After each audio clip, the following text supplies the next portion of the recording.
difficulties. Wait till I get the things we went through, Minnie. You've maybe changed all of you, I'm going to say that. So, we were talking during the week, because the book of Joel involves a lot of devastation, and you've heard that this morning, this plague of locusts that just come in and devastate the land.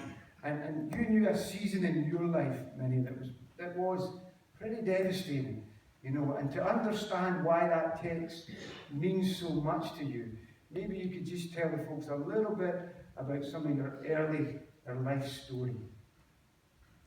Okay, I've never spoken into a mic before. You're like a pop star, Minnie. You're like a pop star holding it like that. Can you hear me all right? Good. I think, well, you've just said, Mark, why you chose me to speak today, and it was, I think, because when the day I was baptized, the minister gave me a verse in the Bible. They did that in these days, and the verse I got was that God would restore the years that the locusts had taken.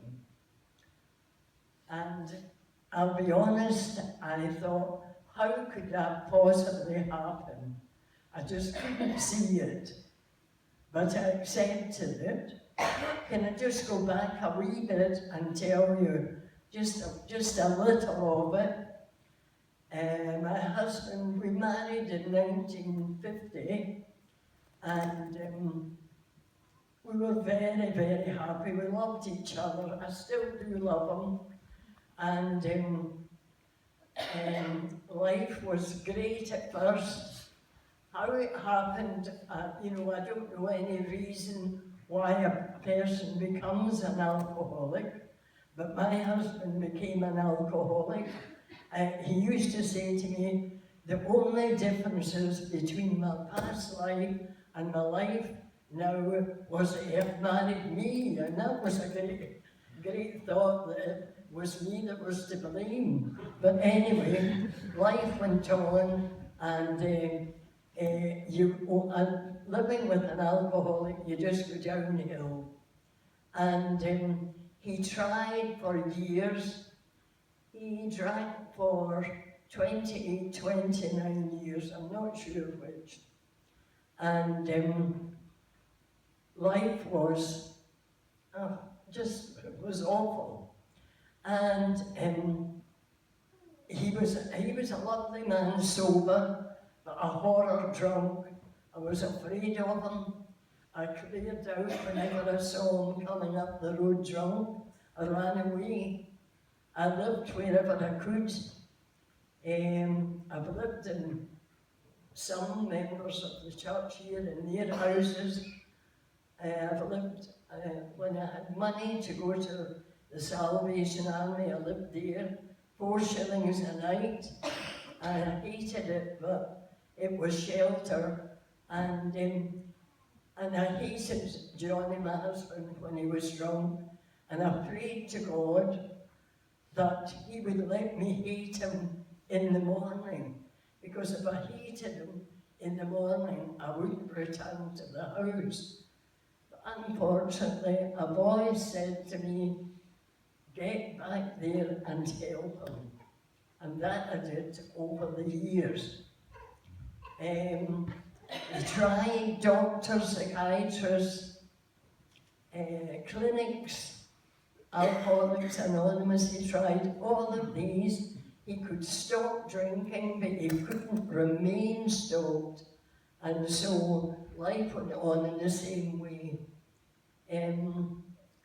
Eventually, he was causing me trouble at work, and so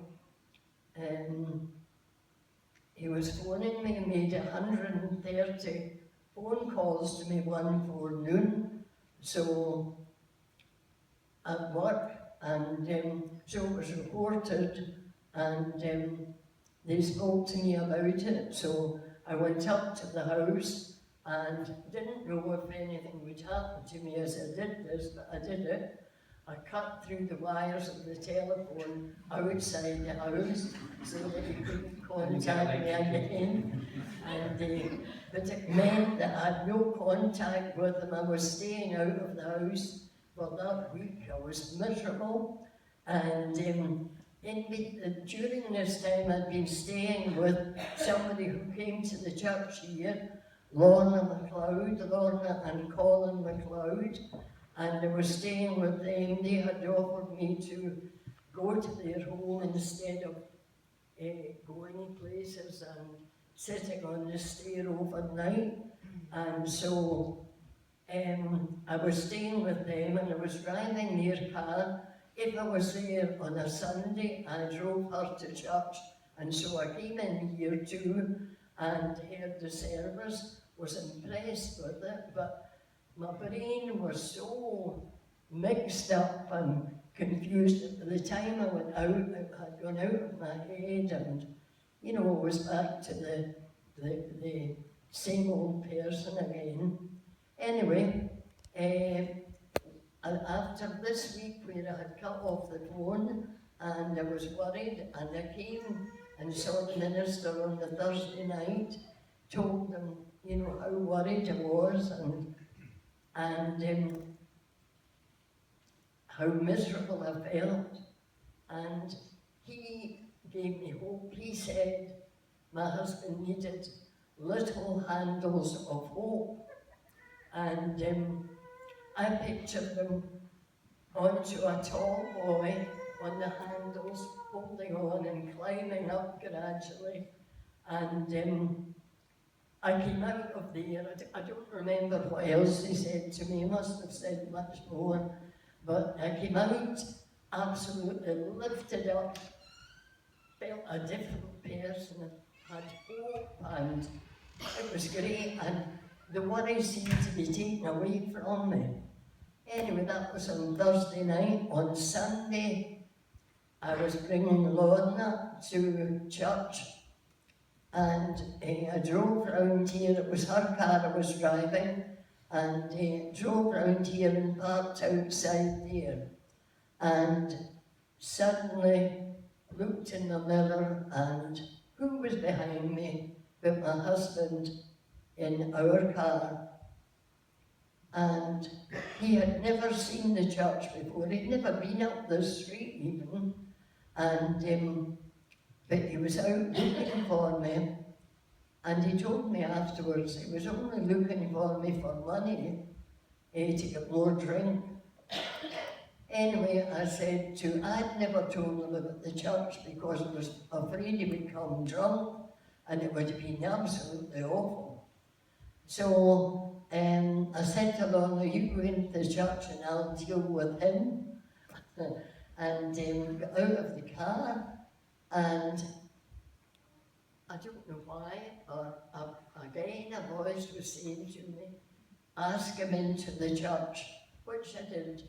And he came in, and the message for the children, and I still don't understand this, why it was a children's message, but it was that the treasurer, Gordon Stewart, had the Rubik Cube in his hand, and he was trying to put it into place. He got others to try and put it into place, and they couldn't. And he was saying, is your life like this, in a maze? You can't get it unraveled. You don't know what to do with it. And only the Maker can help.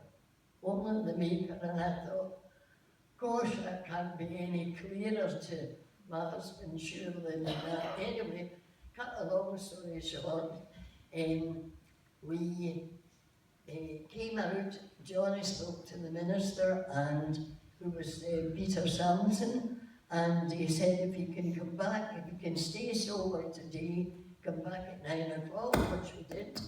And the next day he took him to another minister, Arthur Williams, who was an alcoholic, and Arthur Williams took him around various places, hearing the Christian message. And on the Wednesday, Johnny went back to the minister and said, I want to step out in faith I want to give my heart to the Lord, and Minnie will give her heart to the Lord on Saturday. That's how little he knew about Christianity or giving your heart to the Lord. And I didn't know much either. And he was 60 years old by this time, by the way, and I was 56. So we were old in coming to the church. Anyway, he wrote, when he came home after being at Peter's, he told me he'd given his heart to the Lord, wrote out on his Bible, saying that this day, the 14th of October, 1981, I have asked God to forgive my sins, and in return I'm receiving eternal life, and I have hand my life over to him completely. And so he then contacted his boss and told him that he was an alcoholic and that he was giving up his job because he wanted to study the Bible, to read the Bible. And I don't remember how long he didn't work, that he sat in the house reading the Bible. He did phone me on occasions. One of them was where he read in the Bible that wives were like jewels. And I never ever knew where that verse was in the Bible. But this was this man phoning to tell me I was a jewel to him. And, you know, I just couldn't believe it was all happening. And God was so good, you know, it was one step after another, sorting things out for us. We were up to there in debt, but we had survived through it. And trying to think what was going to say next. We were saying about amazing change, and I mean, in less than a week. Oh, You go from Bali, 29, 28 years, Johnny gets saved. You did get saved on the Saturday. I did get saved on the Saturday. And you talked about the debt, because you were telling us a great story about this man that was giving you a lot of bother, this income tax man that was giving you a lot of bother. But I mean, God's hand was on that. Tell him about that. The income tax man was after Johnny. Johnny was a wee low unto himself as far as he wasn't keeping receipts for his petrol and things like that, but he would be claiming for it. And so the tax man was after him and trying to say to him that he owed a lot of money, and that wasn't the case. And the taxman wanted him to sign his form, say that he had earned blah blah blah so much money. And I said to him, don't sign that, Johnny, because his next thing will be to take you to court. And over and above that, my worry was it going to put Johnny back to drink again? It never did. And the outcome of that was that after he had said to his boss, so he finished up with his boss, but after a time again, I don't remember, it was 3 months or 6 months, that his boss came up to see us, his ex-boss came up to see us, and he said to Johnny, how are you doing? He said, I'm doing great, I've become a Christian, and life is good. And the boss said to him, would you like your job back? So Johnny said, well, yeah, that would be great. And so the job was, and it sounds awful now, he was going round people that were in debt, going to them and trying to arrange for small amounts to be repaid. He was never going in hard or anything like that, because he knew what like it was himself to be in debt. Anyway, he started back with the firm, and on this particular Saturday, he came up home and came up the hall singing, God is so good, He's so good for me. And I said to him, what's this all about, you know? And he said, well, I got an address to go to today in Hamilton. You'll never guess who it was that came to the door. It was the income tax man.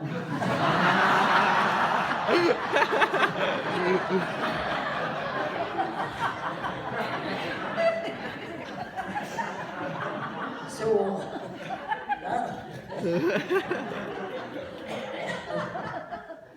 so it was a delicate situation. I don't know how Johnny would treat him. No, I hate to think of it. The only thing he had become a Christian, and maybe he had softened up a bit, but the man had given him a hard time. Anyway, it was then arranged, the income tax man got another man to deal with his tax problem. And you'll never believe this too, it sounds like a story made up. We got a rebate of 1,100, something like that, I don't remember the exact figure, £1,125, something like that. Now that for us, oh my goodness, that amount of money, so that gave us a start. I couldn't believe it. After all this carry on about the tax, but you hadn't worked, you see, during this time, and so he was due a rebate. Anyway, we came to immediately after this, and again, I'm telling you this, and it is the truth. It's not a story made up or exaggerated. We came to church Sunday morning, and Peter Sampson started his sermon by saying, you may have received an income tax rebate this week. Do you realise that you should tithe on that as well? And Johnny and I looked at each other and said, how does he know?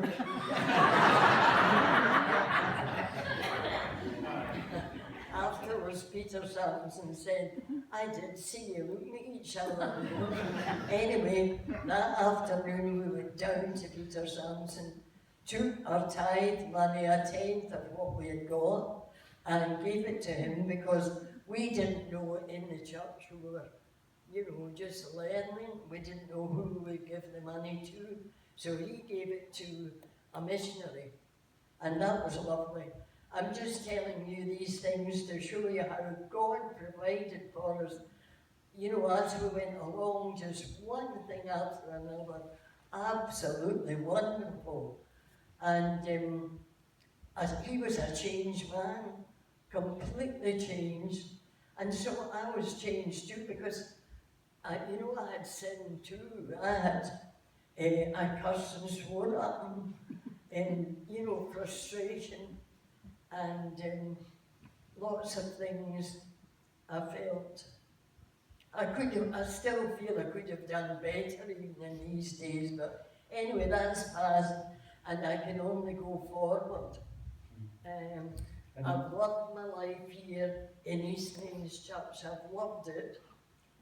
God having given me the final icing on the cake as we went on was for Johnny, anyway. This was important to him. I was invited to go to Holyrood Palace to have tea, with the rest of a garden party it was. That was just a couple of years after we'd come to the church. Absolutely wonderful. He thought it was great. He had been accepted again. And so that was another wee bonus for us, and we got all dressed up especially for it. That's another story. I've had the pleasure of sitting and just hearing more of the stories, how God just restored in your life all that the locusts had taken for all those years. What about today? Just quickly today, just a young lady that you are now, Minnie, what would you say the difference Jesus makes in your life today? Oh, my life is just completely different. I'm happy. I'm contented. He has given me, I just can't believe that what I have. When I had nothing at all, we were practically in the gutter. You know, I have no money worries, I've no worries whatever. And my life is in a peaceful, I miss my husband, I still love him, and but I know that I will have eternal life where I will meet up again with him. And well, we don't know. I can only imagine, as the song That's it, I can only imagine. But can I just say that God lifted me out of the mire and the clay. It's in the Bible, it tells you. He put my feet on a firm rock and he put a new song in my heart. And I'm so grateful to God and I give him all the glory. Please don't remember me, remember what God has done for me. Thank you.